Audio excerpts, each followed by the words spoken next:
علاقتي بربنا مش بيني انا وربنا بس. المفهوم ده غلط وخطر كمان. قبل ما تتخانق معايا تعالى نفهم كده حاجتين بسيطين قوي.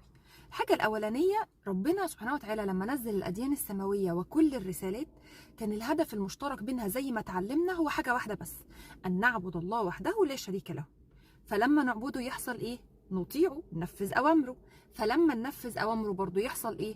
نعرف نتعايش مع بعض وإحنا بننتج اللي هي بنقول عليها نعمر الأرض. والأحاديث في ده كتيرة جدا ولا تنتهي. بس تعالى نفتكر كده منها النهاردة حديث كلمتين اتنين. الدين المعاملة. فالدين الحقيقي هو الدين اللي بيظهر في المعاملة. المعاملة اللي هنا تشمل 3 حاجات: التعامل مع نفسي، التعامل مع الآخر، والتعامل مع ظروف الحياة والمواقف اللي هي أقدار ربنا. فلو انا بقول ان التسليم عندي عالي وان انا مسلمه لربنا او انا راضيه باقدار ربنا والحمد لله في السراء والضراء، بس ده بيني وبين نفسي وانا قاعده كده على سجادتي، واجي بقى اطلع للحياه الاقي نفسي عايشه في خوف وفي قلق واوفر ثينكينج، مش عارفه انام بالليل، او انا متعصب طول الوقت على اولادي وعلى الناس اللي حواليا، او عايشه بكتر المواقف وقاعده اعيد وازيد فيها لاني مش قادره اسلم واسيبها واتخطاها. او حتى نعيش منعزلين عن الناس واخدين بقى جنب لان احنا مش قادرين نتعامل مع الناس الوحشه دي. يبقى أنا محتاج أراجع تقييمي للمفاهيم الدينية دي عندي أنا عاملة إزاي. والقياس الحقيقي هنا إنها تكون مفعلة، يعني بتعامل بيها في جوانب حياتي المختلفة وعاملة أثر.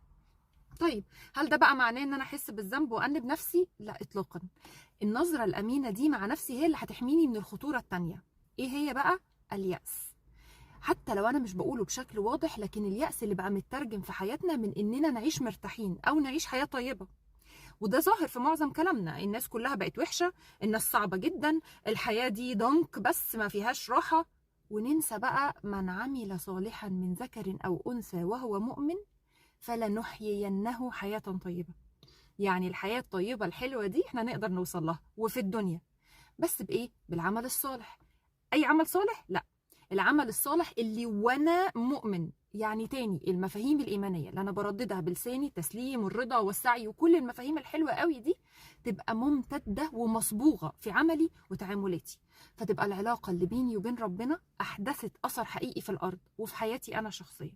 وربنا يجعلنا من أهل الحياة الطيبة.